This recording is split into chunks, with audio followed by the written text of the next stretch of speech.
So I can't remember in the last video that I worked on the car, because it's been a while since I have worked on the car, if the car was still overheating.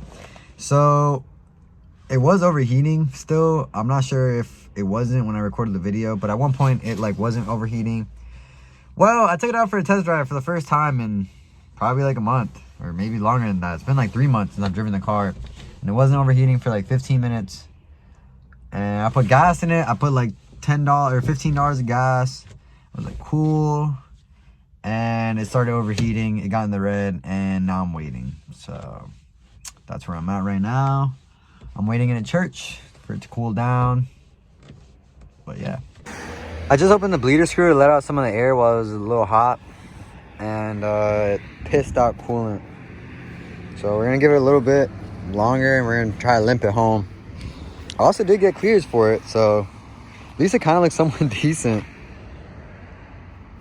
I'm gonna check on it. I'm trying to make sure that it gets down to a little bit farther down before I drive it again. So I don't think I showed this, but we redid the headliner with Pat and Steven. Do you get the inside of this crevice? All right, go ahead, pop it. That's so useful. Oh, my hands are so sticky. Looks so much better. Suede headliner. I'm gonna spray paint this, but I just haven't gotten around to doing that yet. Been a couple things I've been adding to the car, like here and there. I added a quick disconnect. I got a strap for my steering wheel so I can put it down over there. I got a JDM mirror, which is really cool. If you've never had one, I'll show you what it looks like. Ugh. So here you can see everything while sitting in the driver's seat. So you can see out this way, that way. It's pretty dope. And I mounted my fire extinguisher over here instead of the harness bar that I had it on. Yeah, it's pretty much everything I've been up to while I've been working on it. This hasn't been able to sit right because after we did the headliner, it just, I don't know, it doesn't, yeah, I gotta figure that out, but it is what it is. So I just made it home. The car didn't overheat. I was luckily down the street from my house, so it didn't overheat. We're good, we're home. Two things I got for the E36 off camera. I ended up getting a 391 diff, and I paid, I think it was like $80 off of some dude on Instagram. He's in a group chat of E36 guys, so he sold it to me for 80 bucks. He picked it up for me at Junkyard. And then I got it welded for $50. So I have a welded 391.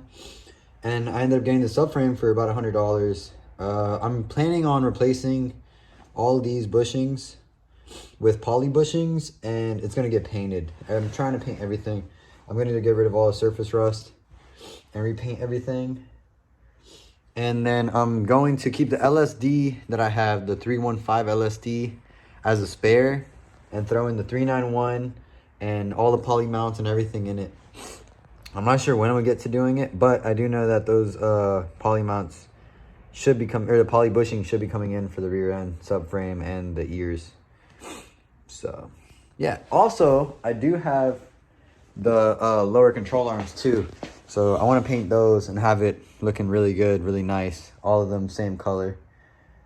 But yeah, it's pretty much some of the next stuff I'm planning on installing, and some of the stuff that I'm planning to work on. So if you guys are interested in watching that, stay tuned.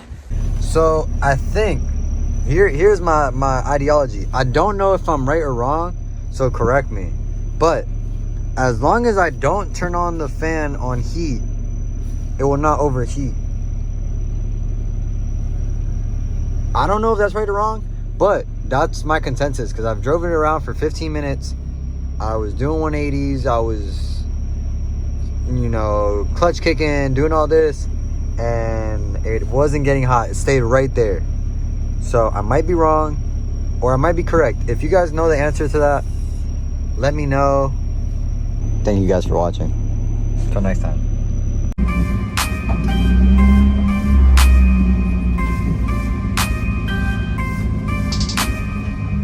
It's a mean ass speed bump.